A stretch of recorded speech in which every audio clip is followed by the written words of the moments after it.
Hi, my name is Jack Donaldson. I'm an executive coordinator living in Los Angeles with interest in film financing, film strategy, film development, and I graduated from Emerson College with a degree in comedic arts in fall of 2019. My experience in the comedic arts program I feel like it's pretty unique. I was one of the first classes of comedic arts majors. I actually found the program through an article in the New York Times. I immediately was completely drawn to the program. I didn't really know what I wanted to major in and didn't really know what I wanted to focus on. But one thing that was always a through line in my life was how much I love comedy. I think an important part of the program is kind of learning what you want to do, right? There's a lot of different ways you can approach the program. You can approach it as I'm going to be an actor, I'm going to be a comedian, and that's what I'm going to do for the rest of my life.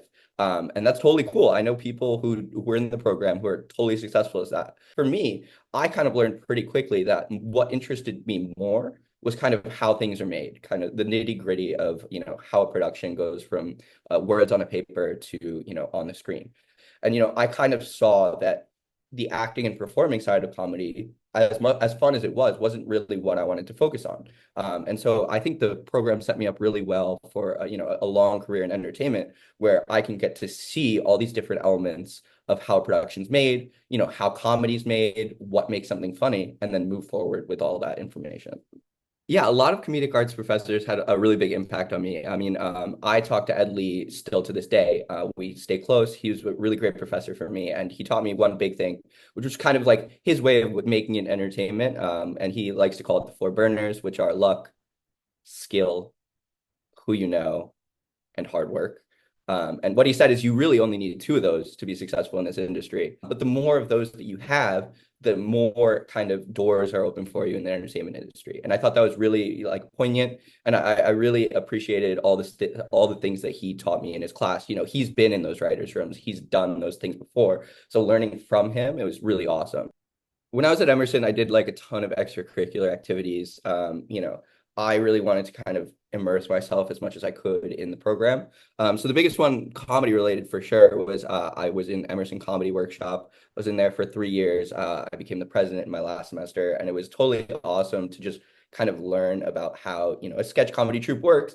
And then, by the time you're president, you're actually like running the logistics of, a small group, which is, it's not an easy task, but it kind of sets you up really well for, what an assistant or a coordinator does in the industry, which is, figuring things out and making it work. So I'm currently living in Los Angeles and I am an executive coordinator to James Wan at his company Atomic Monster. Super awesome. I've always wanted to go into horror. My ultimate dream is to kind of do horror and comedy separately. Horror comedies are great, but I want to do separately horror and comedy. And I landed this job at Atomic Monster, which is a company I've always dreamed of working for. I mean, horror movies are just so fun. I mean, the amount of like stupid little things that you have to do, getting on a Zoom meeting and just looking at different monsters for an hour is, the coolest thing you could possibly do. And, in my opinion, I think horror and comedy are pretty inextricably tied. I think like the setup and the tension are very similar in both. You're not going to get a laugh if you don't have tension before, and you're not going to get a good scare if there's not a good amount of tension. So I think, the only difference is that you laugh or you scream. And so, yeah, it's been a really great experience. I'm super excited to keep moving up in Atomic Monster. So some of my proudest accomplishments after graduating, I think the biggest one for sure is being employed for as long as I have been. I think it is a really difficult industry. I'm very proud of the fact that I've been able to figure it out. And I'll say it, like I haven't always worked at places that I wanted to. You're not always going to work at the job that you want to do for the rest of your life, right? I think the bigger picture is that you have to see how you're going to move forward from whatever position you have and how your path forward is being shaped, right? As long as you can see that path forward, I think, any job is advantageous. Another big accomplishment of mine, I had a comedy show that I started with my friends. It was a stand-up show. We ran it completely ourselves. You'd be surprised if you message people on Instagram, like big comedians, they'll just do your show. We sold out 2 shows and it was a ton of fun. I had so much fun hosting the show with my best friend. And, being a part of that was really awesome. My experience in the comedic arts program really prepared me for, my career and my career path by kind of showing how everything happens just on a smaller scale. Hollywood is this huge beast machine, and there's so many different departments, so many different little tiny things that you wouldn't think about when you're making a production.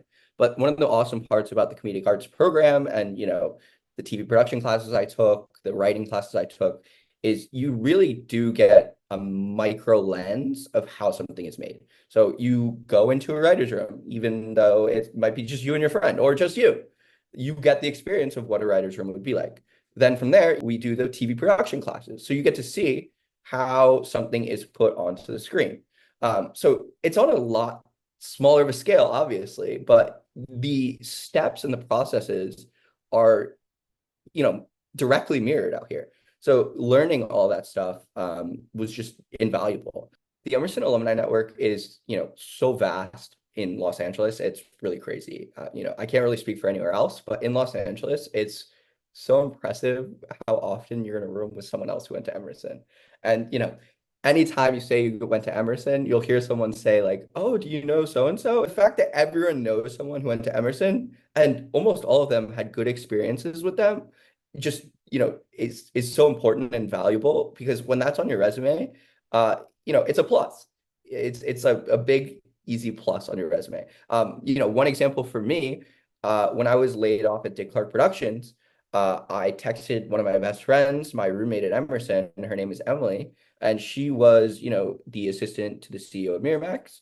I actually was laid off on a Friday. I texted Emily same Friday. She said, "Come in next week and meet with him." And I was working on his desk with her by the next Friday. So I wasn't even unemployed for a whole week.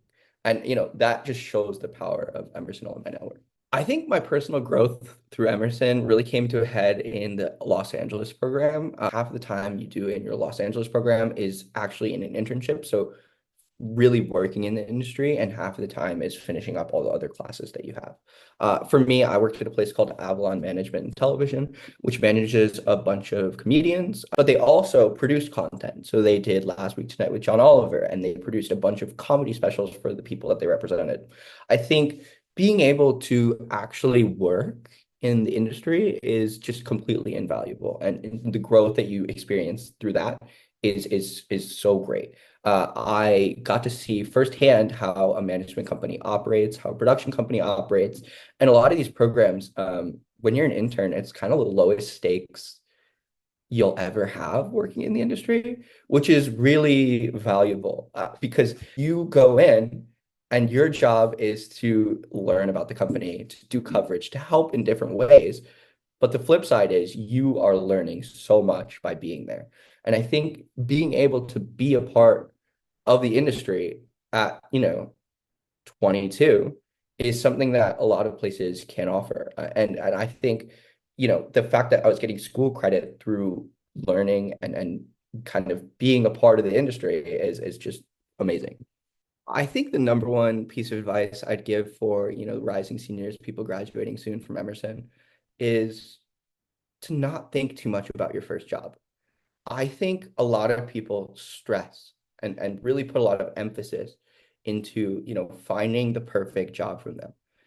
But the real thing is you're 22 years old, right? You have so much time to grow, to learn, to see what you want to do. I think it's very important to not stress too much about what that first job is, because as long as you have a path forward, you're going to do great. And, the amount of things I learned working at a talent agency about how SAG works, how SAG scale works, how actors get paid, how important it is for production to kind of budget out certain roles, and how that operates is something that I am going to take with me for the rest of my life. And I think it's totally similar with any entertainment job, right? If you're working in entertainment, it's better than almost any job, right? At the end of the day, one of my old bosses always said, whenever people would be stressing out in a meeting, he'd be like, "This is entertainment. We're supposed to have fun. Like, we're just trying to have fun and have a good time. And the hard work that comes with it is a part of it. But, really don't stress about your first job. get a job wherever, as long as you see a path forward for yourself, and as long as what you do has some interest, a little bit of interest, then you're golden. You're gonna figure it out. You're gonna find your way. I'm like so immature, it's ridiculous. Like I don't know how I got any job ever. I'm a child. I'm putting that in. It's totally fine. I think most people would agree with that.